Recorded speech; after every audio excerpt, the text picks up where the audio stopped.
Urdu Islamic T V.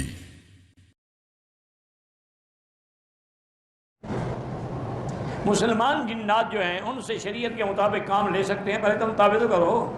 جب تمہاری گردن ہی توڑ ڈالیں گے تو کام کون لے گا؟ وہ تو سلیمان علیہ السلام تھے جو کام لیتے تھے۔ ان چکروں میں نہ پڑو، تم انسانوں سے تو پہلے کام لو۔ اگر بچہ یا بچی ہم گود لیں، اپنا بچہ بنائیں، اس کے والد کا نام لکھنا پڑے گا، پاسپورٹ میں بھی، سکول میں بھی، ہر جگہ۔ وہ تمہارا بچہ نہیں بن جاتا، وہ تو بننا ہے۔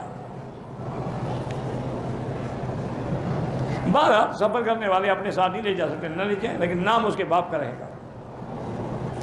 سنا ہے کہ گود لیے بچے کو ولدیت میں اپنا نام دیں، اپنا نام نہ دینا بتایا تو ہے نہ ناجائز ہے۔ ادعوہم لآبائہم، اگر مجبور ہیں آپ تو اپنا اس کے والد کے نام کے ساتھ اپنا بھی لکھ دیں، پھر وہ آپ کو سفر میں کوئی نہیں روکے گا۔